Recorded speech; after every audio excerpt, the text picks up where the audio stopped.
تیرا جنت کا سب سے بڑا دروازہ ہے۔ جنت کا سب سے بڑا دروازہ باپ کی خدمت سے کھلتا ہے۔ اگر تو نے باپ کو ناراض کر دیا تو دروازہ ہمیشہ کے لیے تیرے اوپر بند ہو جائے گا۔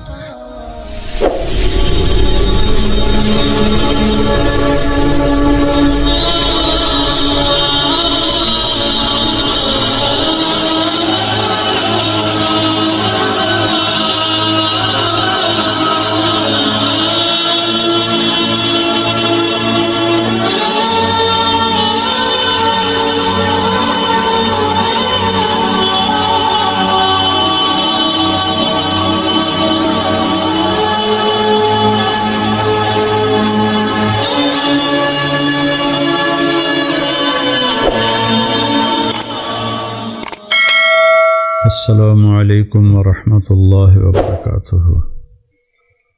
نحمده ونصلی علی سیدنا و مولانا محمد وعلی آلہ وعلی اصحابہ وبارک وسلم تسلیما کثیرا کثیرا۔ اما بعد، میرے محترم بھائیوں بہنوں، دوستوں، عزیزوں، بچے بچیاں، اللہ تعالیٰ نے رمضان المبارک ہمیں عطا فرمایا۔ اللہ ہم سب کو اس کی تکمیل کی توفیق دے، اس کے روزے تراویح کو پڑھنے کی توفیق دے۔ رمضان میں قرآن کی تلاوت میرے نبی بہت زیادہ کیا کرتے تھے، اور یہ جو قرآن ہے یہ اللہ کا پیغام ہے، اور اس میں اللہ تعالیٰ نے بتایا ہے کہ ہم نے زندگی کیسے گزارنی ہے۔ تو ایک حدیث میں آتا ہے کہ فَإِذَا الْتَبَسَتْ عَلَيْكُمُ الْأُمُورُ كَقِطْعِ اللَّيْلِ الْمُظْلِمِ، جب تم پر اندھیری رات کی طرح فتنے چھا جائیں اور تمہیں کچھ سمجھنا، جیسے اندھیری رات میں پتہ نہیں چلتا کدھر جانا ہے، تو جب ایسے اندھیری رات کی طرح تم پر فتنے چھا جائیں تو فعلیکم بالقرآن، تم اس قرآن کو مضبوطی سے تھام لینا۔ فإنہ ماحل مصدق، یہ وہ ہے جس کے جھگڑے کو اللہ تعالیٰ تسلیم کرے گا۔ وشافع مشفع، یہ وہ قیامت کے دن شفاعت کرنے والا ہے جس کی شفاعت کو اللہ قبول کرے گا۔ من جعلہ امامہ، جو قرآن کو آگے رکھے گا، یعنی اس کی تعلیمات پر عمل کرے گا، اس کے مطابق زندگی گزارے گا اور لوگوں کو بھی اس کی دعوت دے گا۔ ساقہ الی الجنہ، یہ قرآن انہیں جنت میں داخل کر دے گا۔ ومن جعلہ خلفہ، اور جنہوں نے قرآن کو اپنے پیٹھ کے پیچھے کر دیا، یعنی اس کی تعلیمات کو بھلا دیا اور خرافات میں مبتلا ہو گئے اور قرآن کی تعلیمات سے بے خبر ہو گئے، ساقہ الی النار، یہ قرآن انہیں جہنم کی میں جا کے پھینکوا دے گا۔ تو یہ اللہ کا کلام ہے، اس کلام کے مطابق زندگی گزارنے کی اللہ آپ کو مجھے توفیق نصیب فرمائے۔ یہ زندگی اللہ نے پسند کی ہے، تو اللہ کی پسند تو کبھی غلط نہیں ہو سکتی۔ میں اپنے لیے کچھ پسند کروں تو ممکن ہے وہ صحیح بھی ہو، غلط بھی ہو، لیکن جو اس کتاب میں اللہ تعالیٰ نے ہمارے لیے پسند کیا اور کچھ چیزوں کو پسند نہیں کیا، ان میں صداقت ہے۔ پہلا لفظ ہے لا ریب فی، کہ یہ کتاب شک و شبہ سے بالا تر ہے، بلند و بالا ہے۔ تو اللہ تعالیٰ ہمیں اس کو پڑھنے اور سننے کی توفیق نصیب فرمائے۔ اور قرآن ماشاءاللہ پوری امت سنتی ہے، اور صدیوں سے امت جمع ہے 20 تراویح پر، حضرت عمر کے زمانے سے لے کر آج تک امت کا بہت بڑا طبقہ 20 تراویح پڑھ رہا ہے۔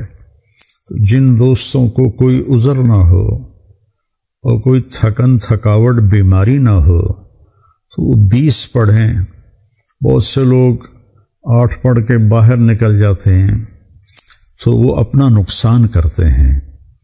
میں یہ نہیں کہہ رہا کہ انہیں گناہ ہوگا، میں یہ کہہ رہا ہوں کہ انہیں نقصان بہت بڑا ہوگا کہ انہوں نے 24 سجدے انہوں نے ضائع کر دیے جو بعد میں انہوں نے 12 رکعات میں پڑھنے تھے، اور وتر کے سجدے بھی باجماعت ضائع کر دیے۔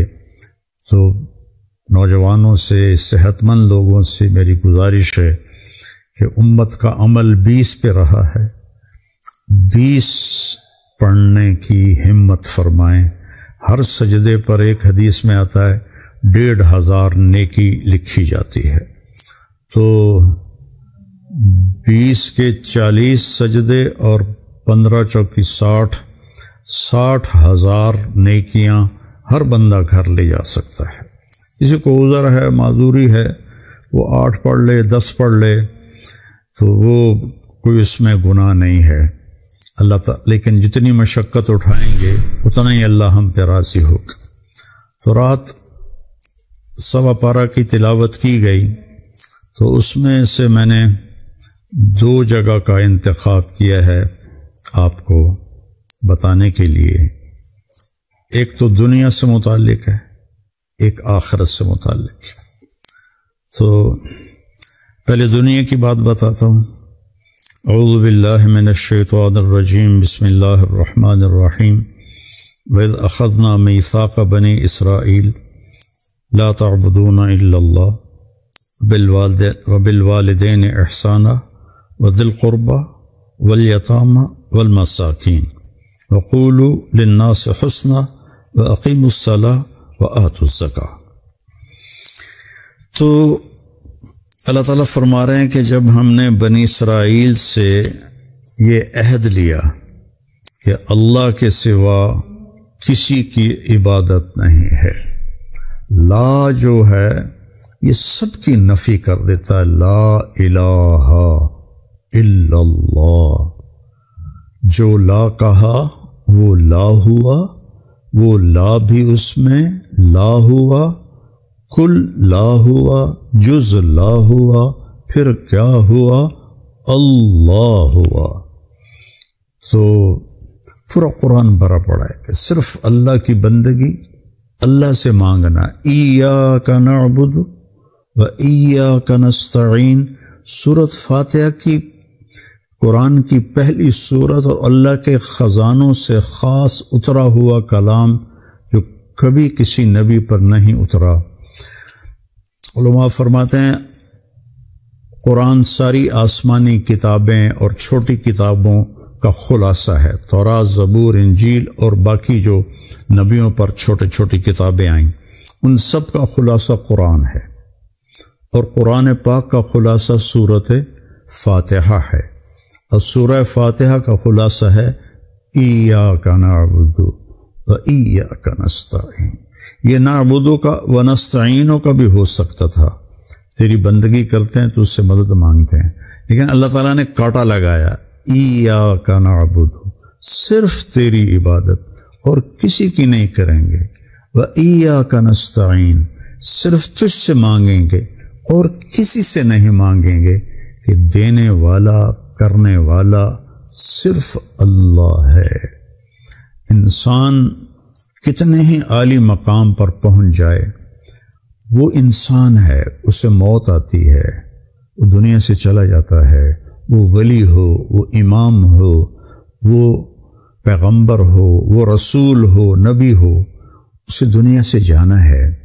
تو جو پیدا ہونے میں بھی اللہ کے محتاج اور پھر مر جانے میں بے اختیار، صرف ہمارے نبی کو اللہ نے اختیار دیا تھا کہ عش ما شئت، میرے حبیب آپ جتنا رہنا چاہتے ہیں آپ کو اجازت ہے، لیکن فإنک میت، موت آپ پر بھی آئی۔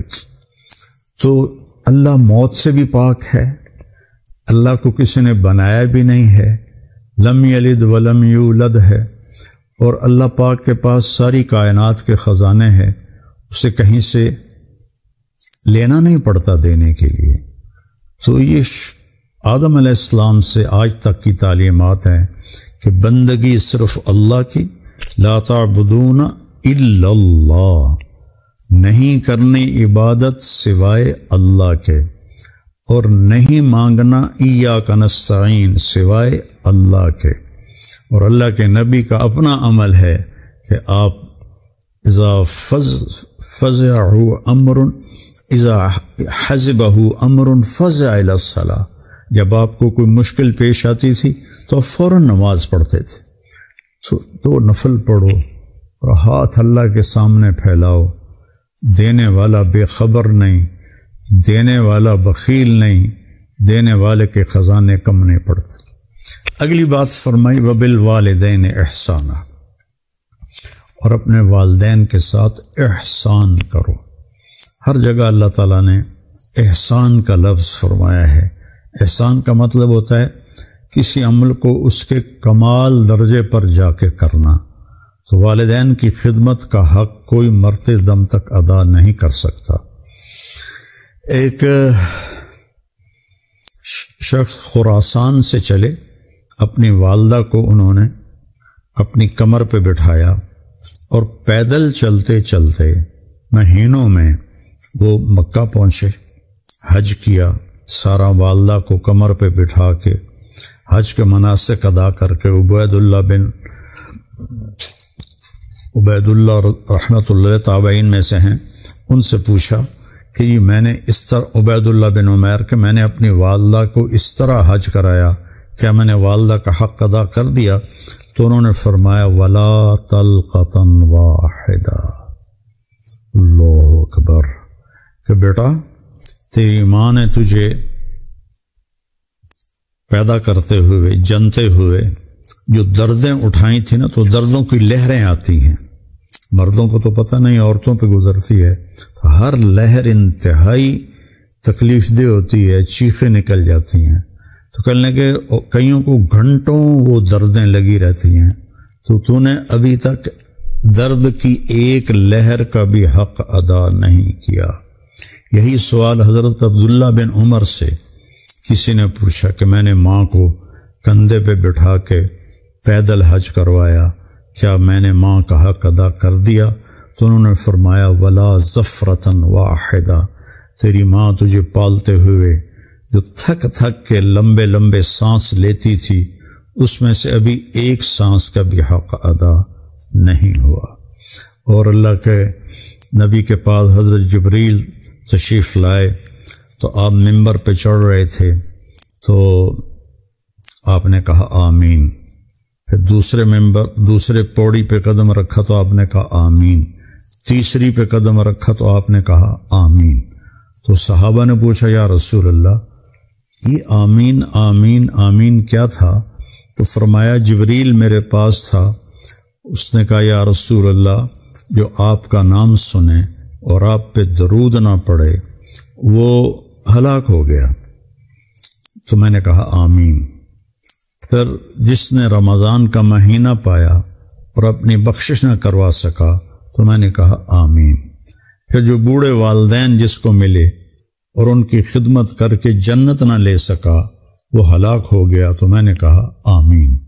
تو آج کل کے نوجوان بچے بچیاں چونکہ وہ دین کے بارے میں کچھ نہیں جانتے، اسکول کالج کی پڑھائی دماغ کو ڈپریشن میں انزائٹی میں مبتلا کر دیتی ہے، اتنے بڑے بڑے بستے اٹھا کے بچے بچیاں جا رہے ہوتے ہیں تو وہ ڈپریشن کا شکار ہوتے ہیں، اور قرآن کا پتہ نہیں ہوتا ہے، اپنے نبی کی زندگی کو پڑھا نہیں ہوتا ہے، تو والدین کے ساتھ بدتمیزی سے پیش آتے ہیں۔